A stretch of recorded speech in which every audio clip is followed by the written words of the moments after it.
যত শক্তিশালী এই মন, তত শক্তিশালী এই শরীরও। এই যে আমাদের শরীর, এটা আসলে কি? এ হলো একটা রথের মতো। আর একটা রথ ততক্ষণ চলতে পারবে না যতক্ষণ না তাকে কোনো সারথি চালাবে। এই মন হলো শরীরের সারথি। এবার ভাবুন, যদি এই সারথি শক্তিহীন হয়, দুর্বল হয়, তাহলে এই রথের কি হবে?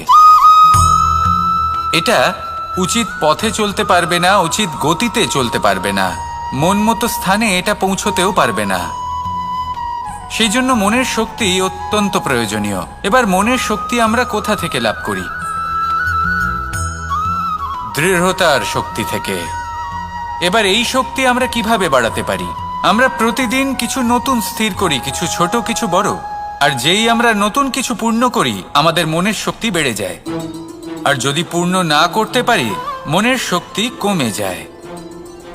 একটা দেওয়ালের মতো ছোট ছোট ছোট ছোট শিলা আমরা একটার পর একটা স্থাপন করে একটা দেওয়াল তৈরি করি।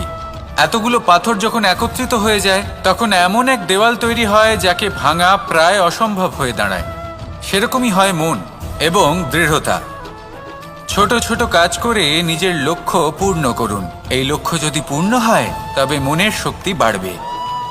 কিছুটা এইভাবে যে যত বড়ই বিপদ আসুক না কেন, সেই বিপদ নিজে হার মেনে নেবে, কিন্তু আপনার মন ততটাই শক্তিশালী থাকবে। তাই মনের শক্তি বাড়াতে থাকুন, যাতে আপনি উচিত পথে চলতে পারেন, উচিত গতিতে চলেন আর মনোবাঞ্ছিত স্থানে পৌঁছতে পারেন। তবেই এই মন প্রসন্ন হয়ে বলবে, রাধা রাধা। আমি রাধাকে ভালোবাসি। আর এই কথাটা সমগ্র সংসার জানে।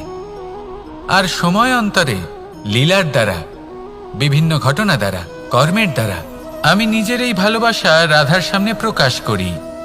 এবার আপনি বলবেন, এসবের কি প্রয়োজন? রাধা কি এই কথা জানে না যে কৃষ্ণ তাকে কতটা ভালোবাসে? অবশ্যই জানে।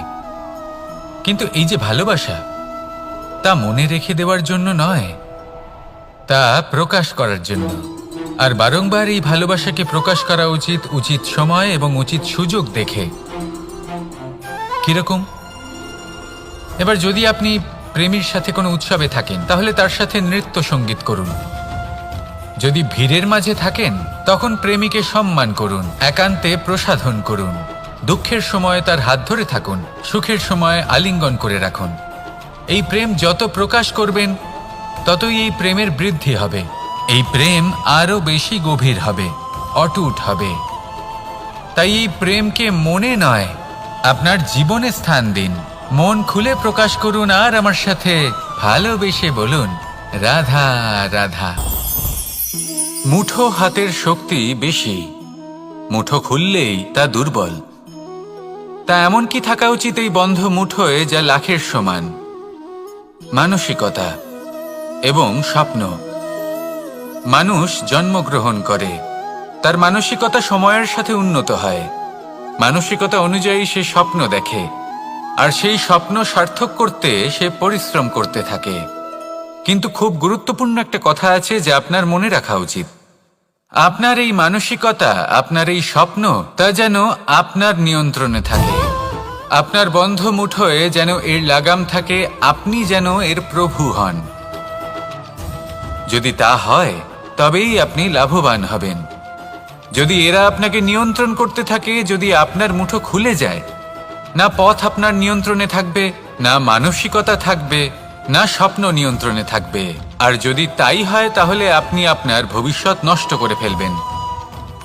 তাই নিয়ন্ত্রণ করতে শিখুন নিজের বিচার বুদ্ধি, নিজের মানসিকতা, নিজের স্বপ্নকে। নিজের এই স্বপ্ন পূরণ করুন আর আমার সাথে ভালোবেসে বলুন, রাধা রাধা।